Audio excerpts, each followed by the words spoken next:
On Christmas Eve morning in 1998, Marcus Walsh kissed his wife goodbye, loaded wrapped presents into a rented silver Honda, and drove away with their 10-year-old son to catch a flight to Boston. They never boarded that plane. They never arrived at the airport. For 26 years, their disappearance remained one of Chicago's most haunting unsolved mysteries, a case that destroyed a family and left a widow searching for answers she would never find. Until a demolition crew in December 2024 broke through a concrete foundation and discovered something that would shatter everything Sarah Walsh thought she knew about her life, her grief, and the man she trusted with her heart. What they found wasn't just a car. It was a tomb built by someone who had hidden in plain sight for decades, someone who had watched Sarah suffer, someone who had calculated every moment of her pain. And the truth, when it finally emerged, would prove that the cruelest betrayals are the ones committed by those we invite into our beds. If you're drawn to true crime stories that reveal the darkness hidden behind ordinary faces, subscribe to Ultimate Crime Stories and turn on notifications, because what you're about to hear will change the way you look at the people closest to you. The frost hadn't melted yet from the windows of the Walsh home in Oak Park, Illinois, when Marcus Walsh carried the last suitcase out to the rented Honda on that December morning. Christmas lights still glowed softly in the pre-dawn darkness, casting red and green shadows across the snow-covered lawn. Inside the house, Sarah Walsh stood at the kitchen counter, wrapping sandwiches for the flight, her hands moving with the practiced efficiency of a mother who had packed hundreds of school lunches. But something felt different that morning. Something she couldn't name, couldn't articulate, just a vague unease that had settled into her chest when she'd woken at 5:30. Marcus appeared in the doorway, stamping snow from his boots, his breath fogging in the cold air. He was 42 years old, a forensic accountant with Klein and Associates, a man known for his methodical nature and gentle disposition. His wire-rimmed glasses had fogged from the temperature change, and he pulled them off to wipe them on his sweater, smiling at Sarah with that patient, loving expression she'd fallen for 15 years ago. "Ethan's already in the car," Marcus said, checking his watch for the third time in 10 minutes. "He's got his Game Boy and enough Pokemon cards to entertain himself for the entire flight. I swear that kid is going to drive your parents crazy showing them every single Charizard he owns." Sarah forced a smile, but the unease remained. "You have the tickets? The itinerary? The phone number for my parents' neighbor in case something goes wrong?" "Right here in my briefcase," Marcus said, patting the leather case that never left his side, along with Ethan's motion sickness medication, the directions to the airport, even though I've driven there 100 times, and the list of presents we're bringing so we don't forget anything when we leave Boston. He crossed the room and pulled her into an embrace, holding her close. "Sarah will be fine. It's a 45-minute drive to O'Hare, a 3-hour flight, and we'll call you from your parents' house the second we land. New Year's Eve, we'll be back home. 1 week. That's all." But he held her longer than usual, just a moment too long. Long enough that Sarah felt her unease deepen, felt something pass between them that wasn't quite right. When he finally pulled away, his eyes lingered on her face as if memorizing it. "I love you," he said quietly. "Whatever happens, I need you to know that everything I've ever done has been to protect this family. Marcus, you're scaring me." "What's wrong?" "Nothing's wrong." He kissed her forehead. "I'm just sentimental on Christmas. Go say goodbye to Ethan before he thinks you forgot about him." Sarah walked out to the driveway where the silver Honda sat idling, exhaust puffing white in the cold air. Ethan was buckled into the back seat, his new Game Boy Color clutched in his hands, his face illuminated by the small screen. He looked up when Sarah opened the door, and his grin was pure 10-year-old excitement. "Mom, I'm on level 4 already. Uncle David said this game would take me weeks to beat, but I'm going to finish it before we even get to Grandma's house." "That's wonderful, honey." Sarah adjusted his scarf even though it didn't need adjusting, smoothed his dark hair even though it didn't need smoothing. "Be good for Grandma and Grandpa. Don't stay up too late. And call me every day, okay? I want to hear about everything you do." "Mom, you're going to be so bored without us." Ethan laughed. "Who are you going to worry about when we're gone?" "I'll find someone," Sarah said, her throat tight. "I always do." She kissed his forehead, breathing in the scent of his shampoo, the innocent smell of childhood that she would spend the next 26 years trying to remember. Then Marcus was sliding into the driver's seat, adjusting the mirrors, checking the gas gauge, doing all the small mechanical things that came before a journey. Sarah stood in the driveway as they pulled away, watching the red taillights disappear down Forest Avenue. Marcus waved once through the driver's window. Ethan's small hand shot out of the back window, waving frantically. And then they turned the corner toward the highway. And Sarah was alone with her unease and the Christmas lights, and the creeping certainty that something terrible was about to happen. The clock on the dashboard read 7:15 when Marcus Walsh turned left out of his driveway. The route to O'Hare International Airport was simple, well-traveled, a path he'd driven dozens of times for business trips and family vacations. Take Forest Avenue to the Eisenhower Expressway. Follow the signs. 45 minutes in light traffic. Their flight departed at 10:30, giving them plenty of time for check-in, security, breakfast at the terminal, while Ethan pressed his face against the windows watching planes take off. But Marcus Walsh didn't take Forest Avenue to the Eisenhower Expressway. He turned south. And with that single turn, father and son disappeared into a void that would consume 26 years of Sarah Walsh's life. By 6 o'clock that evening, Sarah was standing in her parents' living room in Oak Park, surrounded by aunts and uncles and cousins opening presents, the house filled with the warm chaos of a large family Christmas. But her phone sat silent in her hand. No call from Marcus. No excited chatter from Ethan about the flight, about Grandma's house, about the snow in Boston that was supposed to be heavier than Chicago's. She told herself the flight was delayed. She told herself Marcus's phone battery had died. She told herself Ethan was exhausted and had fallen asleep before he could call. At 8 o'clock, she called her parents in Boston. Did Marcus and Ethan arrive yet? They haven't called me. Her mother's confused voice came through the line. Sarah, honey, they're not here. We've been waiting all afternoon. I thought maybe their flight was delayed, but I checked the airline website and the flight from Chicago landed on time at 2:30. Are you sure they got on a plane? The room tilted. Sarah gripped the phone tighter. They left this morning at 7:15. They had plenty of time to make the flight. Well, they're not here. Let me call the airline and see if there's any information. 20 minutes later, her mother called back. Sarah, the airline says Marcus and Ethan never checked in for the flight. Their names weren't on the passenger manifest. They never went through security. That's impossible. Marcus had the tickets. I saw them in his briefcase. Maybe they missed the flight and took a later one?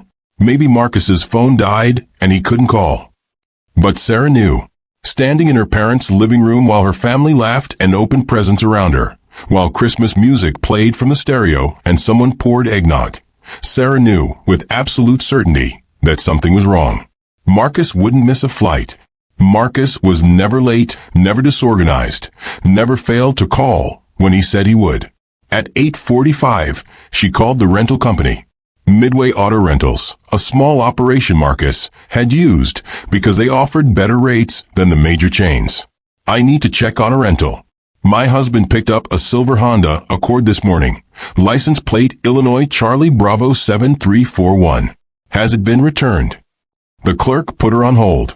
3 minutes of elevator music that made Sarah want to scream. Then the clerk was back, confused. Ma'am, that vehicle was rented for 1 week. It's not scheduled to be returned until December 31st. Your husband still has it. But he should have dropped it off at O'Hare this morning. I don't show any drop-off at O'Hare. The car is still out. Sarah's hands were shaking when she hung up. Her sister Claire appeared at her elbow. Concern etched across her face. Sarah, what's wrong? I need to call the police. Marcus and Ethan are missing. The Oak Park Police Department took her statement at 9:45 on Christmas night. The detective who responded was a tired-looking man in his 50s named Robertson, working the holiday shift, probably expecting nothing more serious than noise complaints and drunk driving calls. But when Sarah Walsh walked into the station, when she explained that her husband and son had vanished somewhere between their home and the airport, something in Chen's expression shifted from routine to alert. Mrs. Walsh, walk me through the morning one more time. What time did they leave? 7:15. I watched them pull out of the driveway. And the flight was at 10:30? Yes. They had plenty of time. Marcus is always early for everything. He gets anxious about being late. Did he seem anxious this morning? Upset about anything? Any arguments or unusual behavior? Sarah thought back to that moment in the kitchen, to the way Marcus had held her too long, to his strange comment about protecting the family. He was sentimental, more emotional than usual. But we didn't argue. Everything seemed normal. And you called the airline? They never checked in. Never went through security. Never boarded. The rental car company says the car hasn't been returned. Detective Chun, where are they? Chen's expression was kind but careful. Mrs. Walsh, I want you to understand that most missing person cases resolve within 48 hours. Often, there's a simple explanation. Maybe they had car trouble. Maybe they decided to stop somewhere and Marcus's phone died. Maybe there was a miscommunication about the flight time. My husband is a forensic accountant. He doesn't miscommunicate about flight times. And he would never, ever let me worry like this. Something is wrong. Chen nodded slowly. We'll put out a bolo, be on the lookout for the vehicle. We'll check hospitals, check for accidents along the route to the airport. We'll contact the Illinois State Police and have them check rest stops and service stations. And Mrs. Walsh, I need to ask you this, and I know it's difficult, but is there any reason your husband might have decided not to go to Boston? Any reason he might have wanted to disappear? No, absolutely not. Marcus loves his life. He loves his job. He loves Ethan. He loves me. This isn't about him leaving. This is about something happening to them. Okay, we'll work under that assumption. I'm going to need a recent photo of Marcus and Ethan, a description of what they were wearing, any identifying features. And I need the address for Midway Auto Rentals. I want to talk to whoever helped your husband with the car. By 3 in the morning on December 25th, Sarah was home alone, unable to sleep, staring at the Christmas tree in the corner of the living room. Presents sat beneath it, wrapped gifts for Marcus and Ethan that would never be opened. She picked up one of Ethan's presents, a model airplane kit he'd been begging for, and clutched it to her chest as she finally let herself cry. They were gone. Her husband and her son were gone, and somewhere out in the cold December night, something terrible had happened to them. She just didn't know that they were already dead. The search began on December 26th. Detective Robertson coordinated with the Illinois State Police to deploy search teams along Interstate 294, the most direct route from Oak Park to O'Hare. Helicopters swept the highways looking for a silver Honda, possibly crashed in a ditch, possibly abandoned on the shoulder. Every rest stop, every service station, every restaurant and gas station along the route was contacted. Hospitals were checked. Morgues were checked. Witnesses were interviewed. But nobody had seen Marcus and Ethan Walsh. On December 27th, Detective Chin drove to Midway Auto Rentals, a small operation in a strip mall on Cicero Avenue. The owner, Frank Delacroix, was a heavy-set man in his early 50s with thinning hair and nervous hands that wouldn't stop moving. He met Chun at the counter with an expression of confused concern. Detective, I've been following the news about the missing father and son. Terrible situation. I've been racking my brain trying to remember anything unusual about the rental, but honestly, it was completely routine. Walk me through it, Chin said, pulling out his notebook. What time did Marcus Walsh pick up the vehicle? Delacroix consulted his records. 6:05 in the morning. We open at 6 for early pickups. Mr. Walsh came in right when we opened, said he had a flight to catch, needed to get on the road. 6:05, Chin repeated, writing it down. And what time did he leave your location? Maybe 6:15, 6:20? It doesn't take long to process a rental. Sign the forms, check the insurance, hand over the keys. He seemed like he was in a hurry. Did he seem nervous? Anxious? Was anyone with him? His son was in the waiting area. Nice kid, playing some handheld video game. Mr. Walsh seemed normal. Maybe a little preoccupied, but lots of people are stressed when they're catching flights. Did anyone else interact with Mr. Walsh? Other employees? Other customers? Just me. We only have one person working the early shift. Chin made a note. 6:05 pickup, 6:20 departure. But Sarah Walsh said Marcus left the house at 7:15. That was an hour and 10 minutes after leaving the rental place. Where had Marcus been for over an hour? And why hadn't he mentioned picking up the car before breakfast? Mr. Delacroix, I'm going to need copies of all your paperwork for this rental. And I need a list of everyone who works here, everyone who might have had access to information about Mr. Walsh's rental. Something flickered across Delacroix's face. Fear, maybe, or guilt. But it passed quickly, replaced by professional cooperation. Of course, whatever you need. The weeks became months. The initial search expanded, then contracted as resources were diverted to other cases.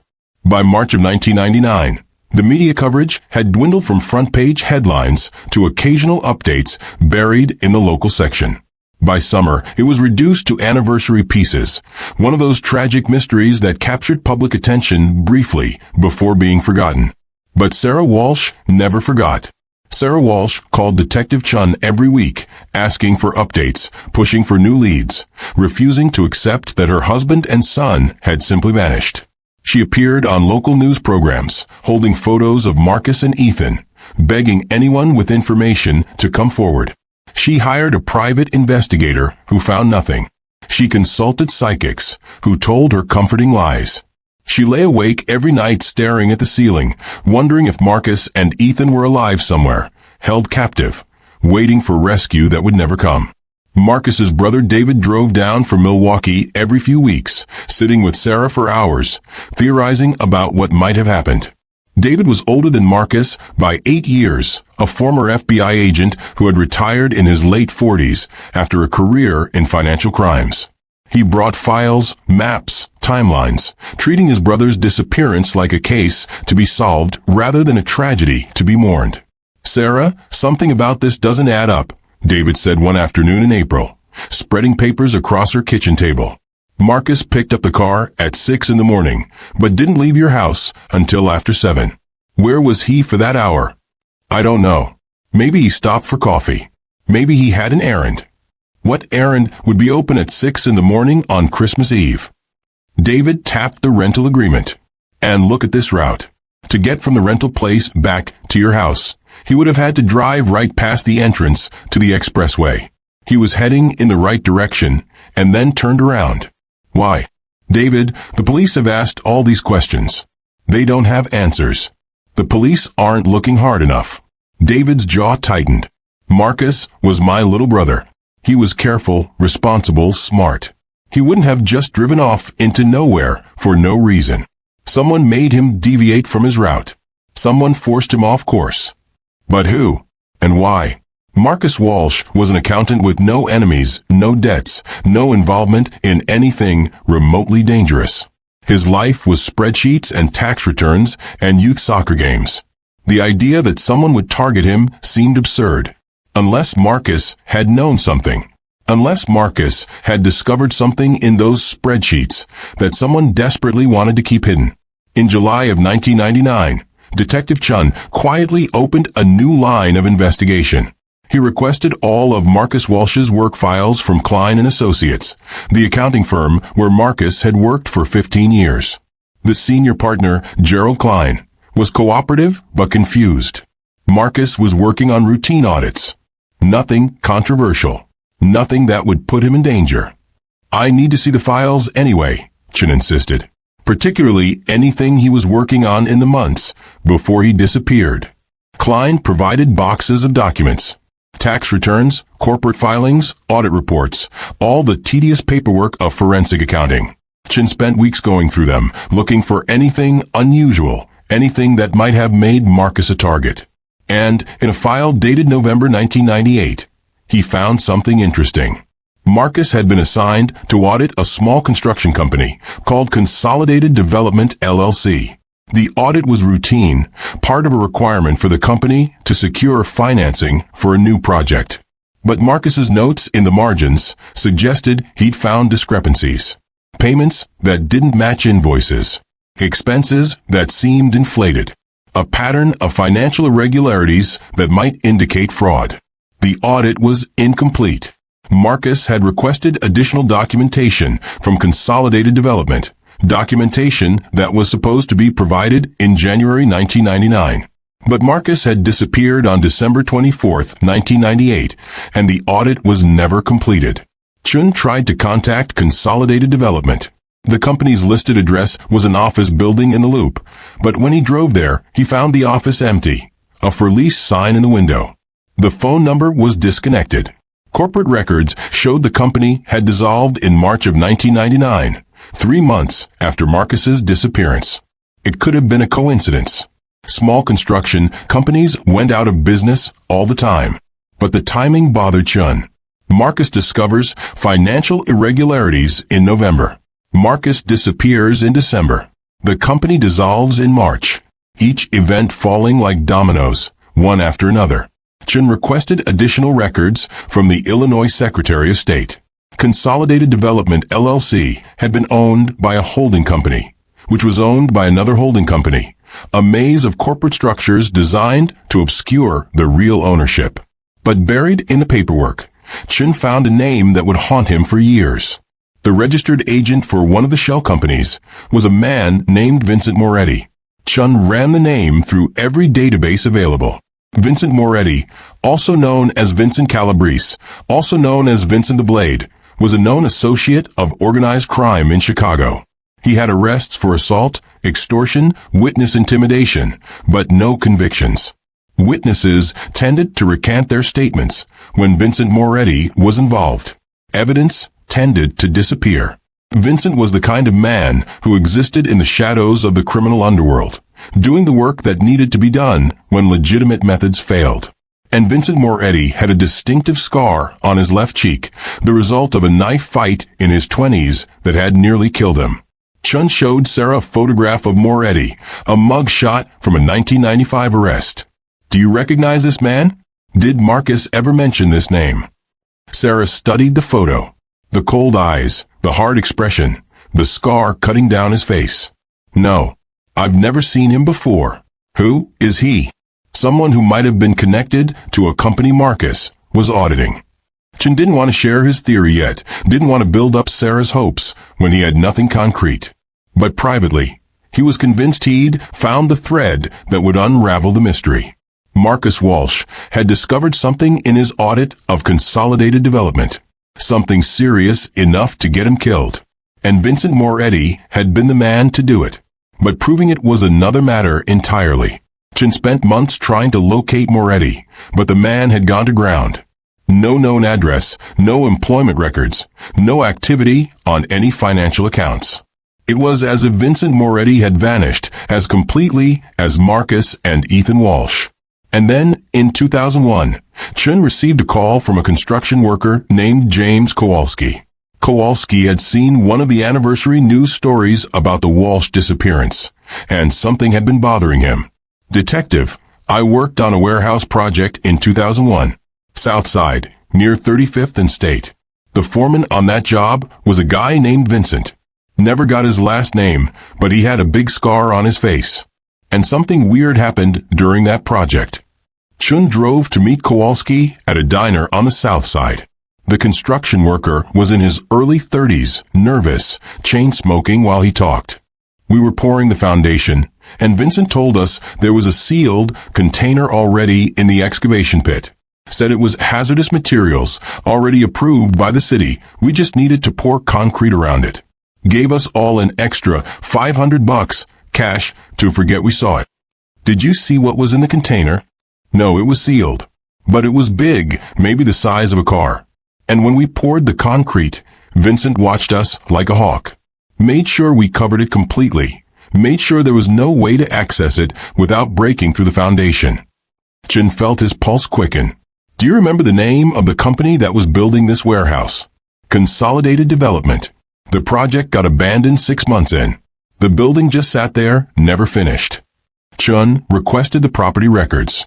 The warehouse at 35th and State was owned by a subsidiary of Consolidated Development, built in early 2001. Construction halted in August 2001 due to financial difficulties. The building had sat empty ever since, a concrete shell in a neighborhood of other abandoned structures. Trut wanted to excavate the foundation immediately. But he needed probable cause, needed a warrant, needed evidence beyond the testimony of a construction worker and a hunch about the connection between Marcus Walsh and Vincent Moretti. He presented his findings to the district attorney's office. "It's not enough," the prosecutor told him. "You've got a possible connection between Walsh's audit and organized crime. You've got a construction worker saying something was buried in a foundation. But you don't have evidence that Walsh is actually at that location. You don't even have proof that Moretti was involved in Walsh's disappearance. No judge is going to authorize excavating an entire warehouse foundation based on this. Then what do? Keep investigating. Find more evidence. Find Moretti. Find someone who can connect all these pieces. Because right now, all you have is speculation." Trut kept investigating. But Vincent Moretti remained a ghost, and without more evidence, the warehouse stayed sealed.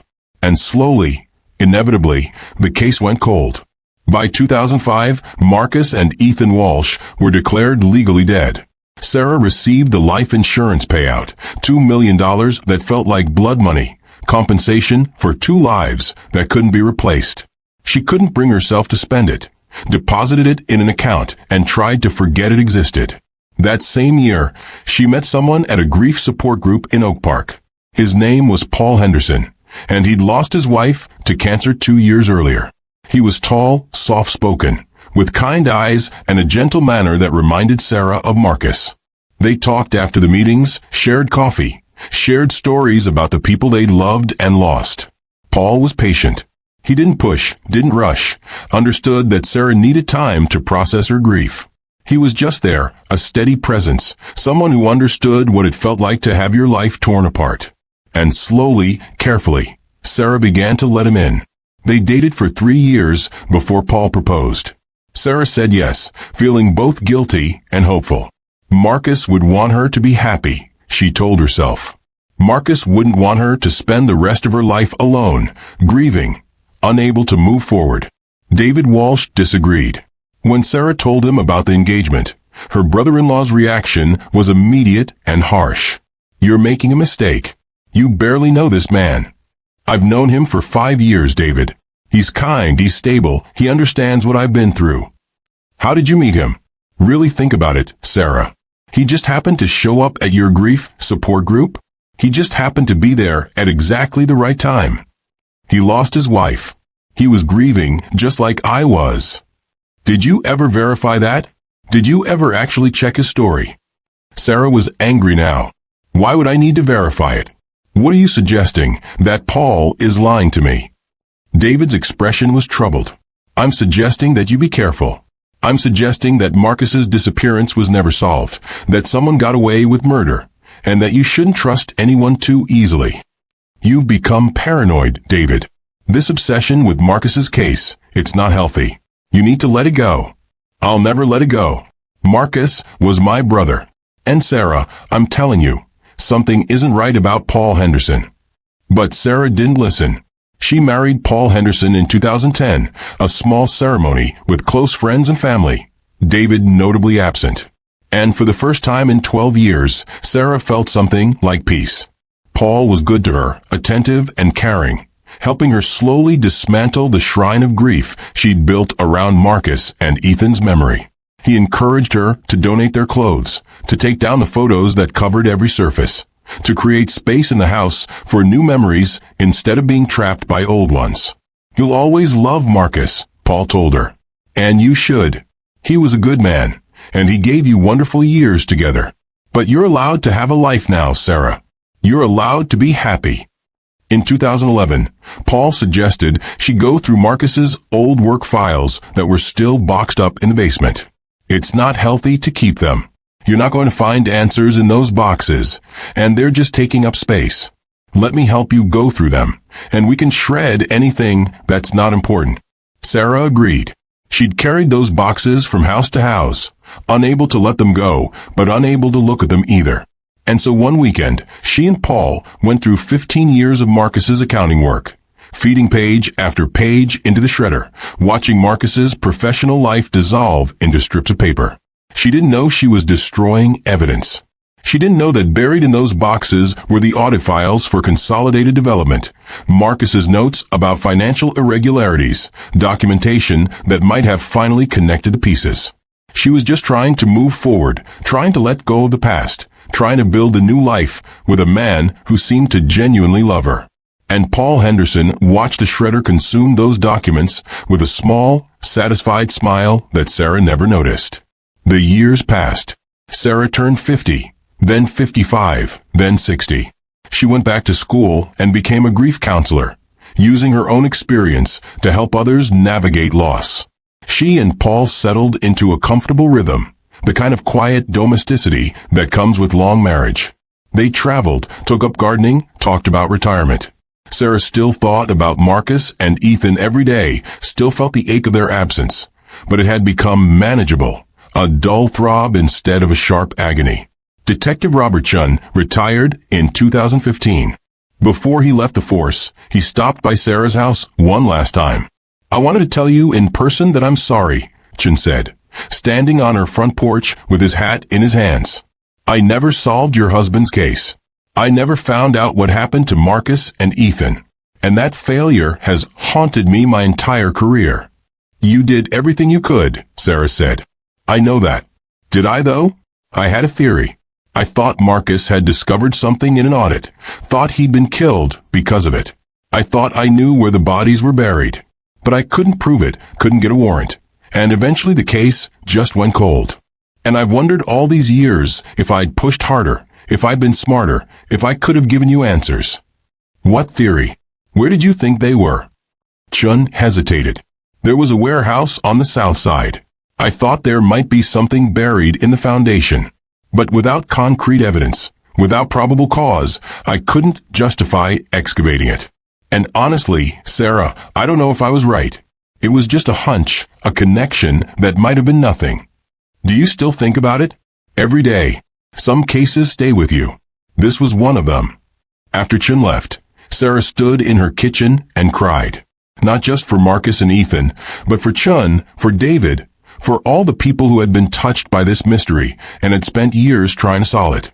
And she cried for herself, for the 26 years she'd spent in limbo, never knowing, never finding closure, just existing in this strange space between grief and hope. Paul found her there and pulled her into his arms. "It's okay," he murmured against her hair. "You don't need to know what happened. You have a life now. You have peace. That's what matters." And Sarah believed him. She wanted to believe him. She needed to believe that she could live without answers, that she could be happy without knowing the truth. But the truth was coming whether she was ready for it or not. On December 15, 2024, a demolition crew from Morrison Brothers Construction arrived at the abandoned warehouse at 35th and State. The building had been purchased by a developer planning to tear it down and build luxury condominiums, part of the slow gentrification pushing through Chicago's South Side. The crew started with the usual demolition protocol, checking for asbestos, securing the site, preparing to bring in the heavy equipment. But when they started breaking through the foundation, when they got down to the sub-basement level that shouldn't have existed according to the original building plans, they found something that made the foreman immediately call 911. There was a void in the concrete. A sealed chamber, maybe 10 feet by 10 feet, deliberately created and then hidden. And inside that chamber, covered in decades of dust and corrosion, was a silver Honda Accord with Illinois license plates. The police response was immediate. The site was secured, forensic teams were called in, and Detective Maya Torres, who had inherited the Walsh cold case when Chen retired, drove to the scene with her heart pounding. She'd read Chen's files, knew his theory about the warehouse, had always wondered if he'd been right. And now, standing in that foundation, looking at the car that had been sealed in concrete for over 20 years, she knew the answer. The car was extracted carefully, brought up piece by piece to avoid destroying evidence. The license plates matched. The rental agreement in the glove compartment matched. And in the front seats, strapped in with seat belts, were 2 sets of human remains. One adult male, one juvenile male. After 26 years, Marcus and Ethan Walsh had finally been found. Detective Torres drove to Sarah Walsh's house in Oak Park on a cold December evening, exactly 26 years and 9 days after Marcus and Ethan had disappeared. She pulled up to the modest ranch house and sat in her car for a moment, gathering her courage. This was the notification every detective dreaded, the moment when you had to tell a family that their loved ones were dead, that the hope they'd clung to for decades was gone. Paul Henderson answered the door. He was in his late 60s now, silver-haired and distinguished, wearing reading glasses and a cardigan sweater. He looked at Torres's badge, and his expression shifted immediately from friendly to wary. Detective Torres, Chicago PD. I need to speak with Sarah Walsh. Is this about Marcus? Did you find something? I need to speak with her in person. Paul led her into the living room, where Sarah sat reading a book. At 61, Sarah Walsh had aged gracefully, her dark hair now streaked with silver, fine lines around her eyes that spoke of years of grief carefully managed. When she saw Torres, she closed the book slowly and stood. You found them. It wasn't a question. Torres nodded. We recovered a vehicle this morning from a construction site on the south side. It's been positively identified as the rental car Marcus was driving on December 24, 1998. Inside the vehicle, we found 2 sets of remains. One adult male, one juvenile male. We're conducting DNA analysis to confirm identity, but Mrs. Walsh, based on the preliminary examination, we believe we've found your husband and son. Sarah sat down carefully, as if her legs wouldn't support her. Paul moved to her side immediately, his hand on her shoulder. Where were they? How did they die? Torres pulled out her notebook. The vehicle was sealed in the foundation of an abandoned warehouse. It appears to have been deliberately hidden during construction in 2001. As for cause of death, the medical examiner has determined that both victims died of carbon monoxide poisoning. There was a hose attached to the exhaust pipe, fed through the window. It was staged to look like a murder-suicide. Staged. Paul's voice was sharp. What do you mean staged? Both victims had duct tape residue on their wrists. They were bound. This was a homicide, Mr. Henderson. Your wife's husband and son were murdered. Sarah made a sound, somewhere between a sob and a gasp. Torres waited, letting the information settle. After a moment, Sarah looked up, her eyes dry but haunted. Detective Chin always thought Marcus was killed because of something he discovered in an audit. He thought Marcus had been targeted. Is that what happened? We're investigating that possibility. Mrs. Walsh, I know this is difficult, but I need to ask you some questions. The warehouse where we found the vehicle, it was owned by a company called Consolidated Development. Does that name mean anything to you? Sarah shook her head. No. Marcus never mentioned that company to me. What about the name Vincent Moretti? Or Vincent Calabrese? No. Who are they? People of interest in your husband's case. Mrs. Walsh, I need to go through your husband's work files. I know it's been 26 years, but if you've kept anything, any documents, any notes Marcus made, it could be crucial to the investigation. Sarah's face fell. I don't have them anymore. We shredded everything in 2011. I thought I was moving on. I thought I was letting go. But if those files could have helped find who killed Marcus and Ethan, then I destroyed the evidence. Paul's hand tightened on her shoulder. Sarah, you couldn't have known. You were trying to heal. That's not your fault. Torres made a note. The files were gone, but that didn't mean the investigation was over.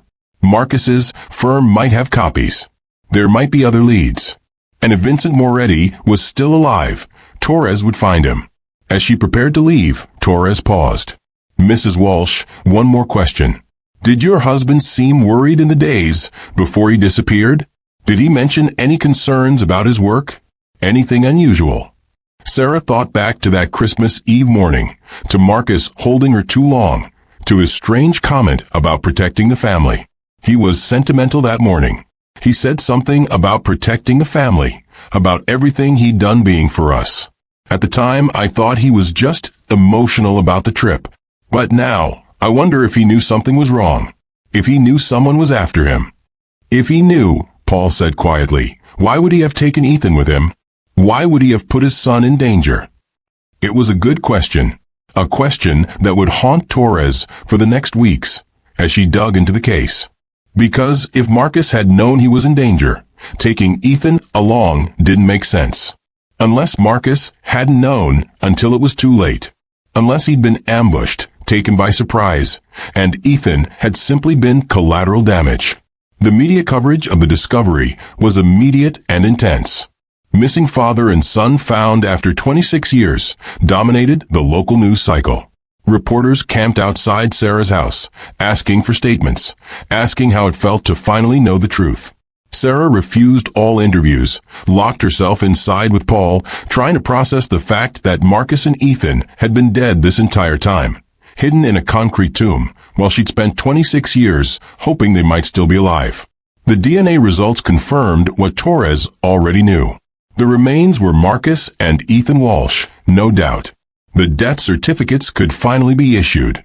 The case could move from missing persons to homicide. And Torres could begin building a case against whoever had killed them. She started with Marcus's employer, Klein and Associates. Gerald Klein was long retired, but his former partner provided access to the firm's archive files. And there, in a storage room full of boxes, Torres found copies of Marcus Walsh's audit of Consolidated Development LLC. Marcus's notes were meticulous. He'd identified a pattern of suspicious transactions, money flowing through the company in ways that didn't match the invoices or contracts. He'd flagged expenses that seemed inflated, payments to vendors who didn't appear to exist, a sophisticated money laundering operation disguised as legitimate construction business. And in his final notes, dated December 15, 1998, Marcus had written a single sentence that made Torres's blood run cold. Need to verify ownership structure. Possible organized crime connection. Recommend forwarding to federal authorities. Marcus had known. 9 days before he disappeared, Marcus Walsh had discovered that Consolidated Development was connected to organized crime. And someone had found out that he knew. Torres pulled the corporate records for Consolidated Development. The ownership structure was a maze of shell companies and holding corporations. But buried in the paperwork, she found the name she'd been looking for. Vincent Moretti, listed as a registered agent for one of the subsidiary companies. She ran Moretti's name through every database available. No activity since 2005. No tax returns, no employment records, no financial transactions. Vincent Moretti had effectively vanished, just like his victims. But Torres had something Detective Chun hadn't had in 2001. She had modern facial recognition technology. She fed Moretti's mugshot from 1995 into the system and let it search through 26 years of surveillance footage, driver's license photos, passport applications. And after 3 days of searching, the system found a match. Vincent Moretti, living under the name Vincent Martin, had been killed in a car accident in Phoenix, Arizona in 2018. The Phoenix PD had fingerprinted the body as routine procedure, but the prints hadn't flagged in the system because Moretti's criminal record had been sealed due to a clerical error. He'd been living in Arizona for over a decade, working as a construction supervisor, before dying in a single-car collision on Interstate 10. Torres called the Phoenix PD and requested the accident report. The investigating officer remembered the case. Single vehicle accident, middle of the night, looks like he fell asleep at the wheel. Drove off the road into a ravine. No signs of foul play. Did he have any family? Anyone who might know about his past? No family that we could find. Guy was a loner. Lived in a trailer outside Phoenix, kept to himself. The only interesting thing about him was that he had a lot of cash hidden in his trailer. Almost $200,000 just sitting there in a safe. We couldn't figure out where it came from. Payment for services rendered, Torres thought. Moretti had been paid to kill Marcus and Ethan Walsh, paid to hide the bodies, paid to keep his mouth shut. And he'd done it, lived off that blood money for years until a car accident had ended his life. But Moretti was just the weapon. Someone had hired him. Someone had ordered the hit. Someone who had built a business empire on fraud and was willing to murder a father and son to protect it. And Torres needed to find out who. She was going through Consolidated Development's corporate structure for the third time when her phone rang. The caller ID showed an unknown number. Detective Torres. My name is David Walsh. I'm Marcus Walsh's brother. I need to talk to you about my brother's murder. Torres sat up straight. Mr. Walsh, I'd be happy to speak with you. Can you come to the station? Not the station. Too public. There's a coffee shop on Western Avenue, Margie's Diner. Meet me there tomorrow morning at 8. Come alone. And detective, be careful who you trust. This case goes deeper than you think. The line went dead. Torres stared at her phone, a chill running down her spine. David Walsh, the brother who had become obsessed with the case, who had investigated for years, who Sarah Walsh had cut out of her life because his obsession was too painful to witness. If anyone knew the truth about Marcus's death, it would be David. The next morning, Torres arrived at Margie's Diner 15 minutes early. She took a booth in the back with a clear view of the entrance and waited. At exactly 8 o'clock, a man in his early 70s walked in. He was thin, almost gaunt, with silver hair and the kind of intense eyes that suggested years of sleepless nights. He scanned the room, spotted Torres, and slid into the booth across from her. David Walsh. Detective Torres. He set a worn leather briefcase on the table. I've been waiting 26 years for this conversation. You told Sarah you knew where Marcus and Ethan were. You've known all this time. I've suspected. I've theorized. I've investigated every lead, followed every thread, built a case that no one would listen to because I wasn't a cop anymore, because Sarah thought I was crazy, because the truth was too complicated for anyone to believe. David opened the briefcase and pulled out a thick file. But I was right. I was always right. And now that you've found the bodies, now that the case is open again, someone's going to listen to me. Torres opened the file. Inside were photographs, financial records, corporate documents, surveillance images, witness statements. Years of investigation, meticulously documented, all pointing to a single conclusion. Marcus wasn't killed because of what he discovered, David said quietly. Marcus was killed because of who he discovered it about. Vincent Moretti was just a killer. He was hired by someone, paid by someone, protected by someone. And that someone has been hiding in plain sight for 26 years. Torres looked up from the file. Who? David pulled out a photograph. It showed a man in his 30s, dark-haired and smiling, standing at what looked like a corporate event. This man owned Consolidated Development through a series of shell companies. This man hired Vincent Moretti to kill my brother. And this man has been living with Sarah for the last 14 years. Torres stared at the photograph, her mind refusing to process what she was seeing. Paul Henderson, David said. Sarah's husband. The man she married in 2010. The man who convinced her to destroy Marcus's files. The man who has spent 14 years making sure the truth stayed buried. No, Torres thought. It wasn't possible. But even as she denied it, pieces were clicking into place. Paul Henderson meeting Sarah at a grief support group in 2005. Paul convincing her to shred Marcus's work files in 2011. Paul always there, always supportive, always helping Sarah move on from her grief. You're wrong, Torres said, but her voice lacked conviction. Paul Henderson lost his wife to cancer. That's why he was at the grief support group. Did he? David pulled out another document. I've been investigating Paul Henderson for 15 years. There's no death certificate for his wife. No obituary. No records at all. Because she never existed, detective. Paul Henderson created a fictional dead wife so he could infiltrate Sarah's grief support group, so he could get close to her, so he could make sure she never discovered the truth about Marcus's death. Torres felt sick. Why? Why would he do that? To control her. To monitor the investigation. To make sure that if any evidence surfaced, if anyone started asking questions, he would know immediately. And to cover his tracks by convincing Sarah to destroy the very files that would have exposed him. David's voice was hard with anger. Paul Henderson killed my brother and nephew. And then he seduced my brother's widow and married her. He's been sleeping next to Sarah for 14 years, and she has no idea she's been sharing a bed with her family's murderer. Torres pulled out her phone, her hands shaking. I need to get Sarah out of that house. If Henderson realizes we've made this connection, if he thinks she's in danger of finding out, he'll kill her, David finished. Just like he killed Marcus. Just like he killed Ethan. Because Paul Henderson is a psychopath detective. He doesn't feel remorse. He doesn't feel guilt. He's been playing the role of loving husband while carrying the secret of what he did, and he'll do whatever it takes to protect himself. Torres was already dialing, calling for backup, calling for a unit to be sent to Sarah Walsh's house immediately. But even as she made the calls, she knew they might be too late.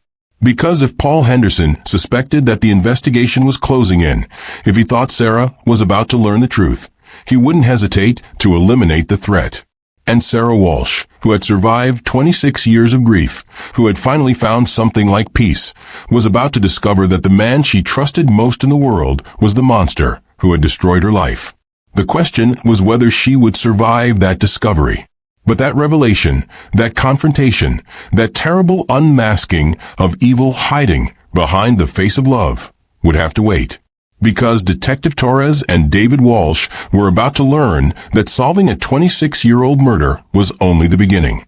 The real horror was what came next. The real tragedy was what had been hiding in plain sight all along. And the real question wasn't just who killed Marcus and Ethan Walsh. The real question was how many other secrets Paul Henderson was keeping, and whether Sarah Walsh would live long enough to learn the truth. For police cars surrounded the Walsh house on Oak Park within 20 minutes of Torres's call. She arrived to find officers taking positions, a tactical team preparing to breach if necessary. But when they knocked on the door, it was Sarah who answered, confused and frightened by the police presence. "Mrs. Walsh, is your husband home?" "Paul?" "Yes, he's in the study." "What's going on? Why are there police cars everywhere?" Torres stepped forward. "Mrs. Walsh, I need you to come with me right now. Don't ask questions. Don't alert your husband. Just walk calmly to my car." "I don't understand. What's happening?" "Sarah." David Walsh stepped out from behind Torres. Sarah's face went pale at the sight of her brother-in-law, the man she hadn't spoken to in 15 years. "David, why are you here?" "Because Paul Henderson killed Marcus and Ethan. And if you don't come with us right now, he might kill you too." The words hung in the air like poison. Sarah stared at David as if he'd spoken a foreign language, as if the words made no sense. "That's insane. Paul would never. He's my husband. He loves me." "He's been lying to you for 19 years, David said urgently. "Sarah, please trust me. Come with Detective Torres. Let the police handle this." But before Sarah could respond, Paul Henderson appeared in the doorway behind her. He took in the police cars, the tactical team, David's presence, and Torres saw the mask slip for just a moment. The kind, gentle expression vanished, replaced by something cold and calculating. "What's going on?" Paul asked, his voice carefully modulated. "Officers, is there a problem?" Torres stepped forward. "Paul Henderson, I need you to step outside with your hands visible." "Why? What have I done?" "We have evidence connecting you to the murders of Marcus and Ethan Walsh. We're placing you under arrest." Paul laughed, but there was no humor in it. "That's absurd. I wasn't even in Sarah's life when Marcus disappeared." "Check your records, detective. I met Sarah in 2005, 7 years after the disappearance. How could I have been involved?" "You owned Consolidated Development LLC through a series of shell companies," Torres said. "Marcus Walsh was auditing your company and discovered your money laundering operation. You hired Vincent Moretti to kill him. And then you spent years getting close to Sarah to make sure she never discovered the truth." Sarah was staring at Paul, her face stricken. "Paul, tell them it's not true. Tell them you didn't know Marcus. Tell them this is all some terrible mistake." Paul looked at his wife, and for a moment Torres saw something that might have been genuine emotion. Regret, maybe, or sadness at being caught. But when he spoke, his voice was calm. "Sarah, I need you to understand something. Everything I did was to protect what I'd built. Marcus was going to destroy my business, expose me to federal prosecution, ruin everything. I didn't have a choice. You killed him." Sarah's voice was barely a whisper. "You killed Marcus and Ethan. I had Vincent handle it. It was supposed to be quick and painless. Carbon monoxide. They just went asleep. They didn't suffer, Sarah. I made sure of that. They were in that car for 26 years. Buried in concrete. While I searched for them. While I grieved. While you comforted me. Sarah's voice was rising, breaking with emotion. You watched me cry for them. You held me while I mourned. And you knew the whole time where they were. You knew what you'd done. And then I fell in love with you. Paul said. That wasn't part of the plan, Sarah. I was supposed to just monitor you, make sure you didn't get too close to the truth.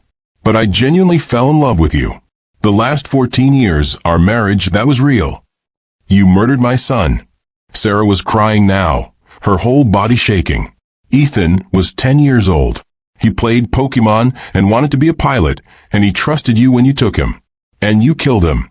He would have identified Vincent. We couldn't leave a witness. The coldness of it, the casual cruelty, broke something in Sarah. She lunged at Paul, screaming, her hands reaching for his face. Officers grabbed her, pulled her back, while Paul was pushed against the wall and handcuffed. Sarah, I love you, Paul called out as he was led to a police car. I know you won't believe me, but I do.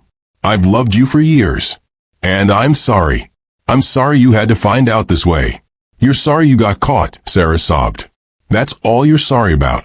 David wrapped his arms around Sarah as she collapsed, holding her while she wept.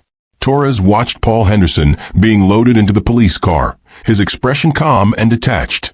A man who had killed the father and son, and then married the widow, without a hint of remorse. The interrogation lasted 6 hours. Paul Henderson, represented by an expensive attorney, maintained his composure throughout. But faced with David Walsh's evidence, with the corporate records linking him to Consolidated Development, with financial records showing payments to Vincent Moretti, with Sarah's testimony about the destroyed files, he eventually agreed to a plea deal. He would plead guilty to 2 counts of first-degree murder. He would serve 2 consecutive life sentences without possibility of parole. And in exchange, she would provide testimony about the full scope of his criminal enterprise, the money laundering, the fraud, the other crimes he'd committed over 3 decades of business in Chicago. But I want Sarah to know, Paul said during his final statement, that my feelings for her were genuine. I know she won't believe me. I know she thinks everything was a lie. But I did love her. I still do. And I'm sorry she had to be hurt by all of this. The prosecutor looked at him with undisguised disgust. You killed her husband and son. You destroyed her life twice, first by murdering her family, and then by deceiving her into marriage. Your remorse is worthless. Paul just shook his head. You don't understand. I'm not like other people. I don't feel things the way you do. But what I felt for Sarah, that was as close to real emotion as I'm capable of. That has to count for something. It counts for nothing, the prosecutor said. You're a monster, and you'll spend the rest of your life in prison. The trial never happened because of the plea deal, but the media coverage was extensive. Husband murdered wife's first family dominated headlines for months. True crime podcast dissected every detail. Sarah Walsh's life was ripped open for public consumption. Her tragedy turned into entertainment. She moved away from Oak Park, unable to stay in the house she'd shared with Paul, unable to bear the neighbors' pitying looks and whispered conversations. She went back to her maiden name, Sarah Morrison, trying to create some distance between herself and the horror of what had happened. David stayed with her through it all. I'm sorry I pushed you away, he said one night as they sat in Sarah's new apartment in a quiet neighborhood far from Oak Park. I'm sorry my obsession with the case made you uncomfortable. But I couldn't let it go, Sarah. I couldn't let Marcus and Ethan be forgotten. You were right, Sarah said quietly. About everything. About Paul, about the case, about not trusting too easily. I should have listened to you. You were trying to heal. That's not a crime. I destroyed the evidence. If I hadn't shredded those files, maybe we could have caught Paul years ago. Paul manipulated you into destroying them. That's not your fault. None of this is your fault. But Sarah wasn't sure she believed that. She'd lived with her family's killer for 14 years. She'd shared his bed, his life, his secrets. She trusted him completely, and that trust had been a carefully constructed lie. How could she ever trust her own judgment again? How could she ever believe that the face someone showed her was their real face? The grief counselor she'd been seeing for months told her it would take years to process the trauma. You've been victimized twice, Sarah. Once when you lost Marcus and Ethan, and again when you discovered that Paul had been deceiving you. That's a profound betrayal, and it's going to take time to heal from it. I don't know if I can heal from this, Sarah admitted. Every moment I spent with Paul, every time he touched me, every time he said he loved me, it was all contaminated by what he'd done. I feel violated in a way that I can't even articulate. That's normal, and it's okay to feel that way. But Sarah, you survived. You made it through 26 years of not knowing, and now you're making it through the knowledge of what really happened. You're stronger than you realize. 1 year after Paul Henderson's arrest, Sarah stood at Marcus and Ethan's grave. She'd had them properly buried, finally, in a cemetery in Oak Park with a headstone that read, "Beloved husband and father, beloved son." Taken too soon, but never forgotten. She placed flowers at the grave, Ethan's favorite color, blue roses that matched his eyes. And she read a letter she'd written, words she needed to say even though they would never be heard. "Marcus, I'm sorry it took so long to find you. I'm sorry I gave up hope. I'm sorry I moved on with the man who killed you. I didn't know. I swear I didn't know. And Ethan, my baby, I'm sorry I couldn't protect you. I'm sorry you were so scared in those final moments. I'm sorry I wasn't there." Her voice broke. "But I want you both to know that justice was served. Paul will spend the rest of his life in prison. And David never gave up on you. He spent 26 years fighting to find the truth. And he finally did. Because of him, you can finally rest. Because of him, the world knows what happened to you. I'll never stop missing you. I'll never stop wishing I could go back to that Christmas Eve morning and tell you not to go, to stay home, to be safe. But I can't change the past.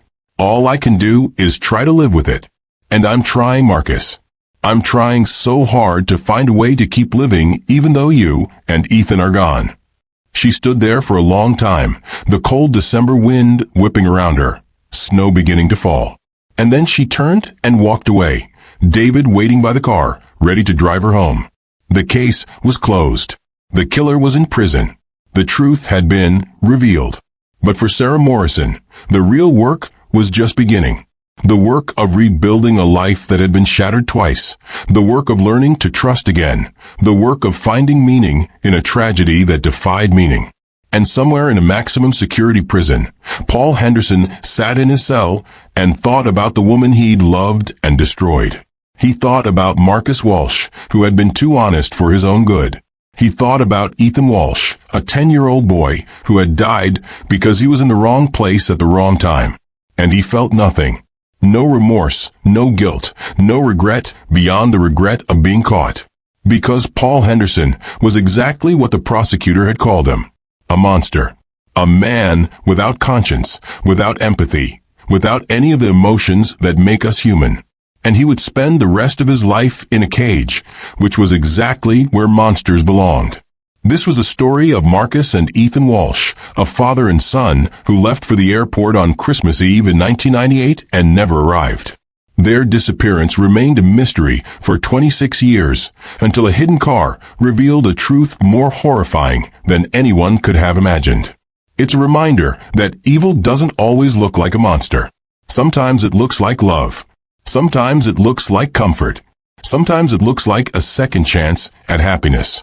And sometimes the people we trust most are the ones we should fear. If this story affected you, if it made you think about the darkness that can hide behind ordinary faces, please subscribe to Ultimate Crime Stories. Hit that notification bell so you never miss a case. Share this video to honor Marcus and Ethan's memory.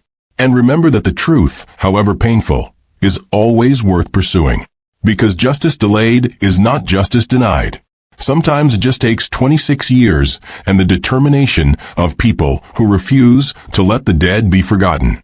Thank you for watching Ultimate Crime Stories, where we bring you the cases that remind us that reality is often stranger and more terrifying than fiction.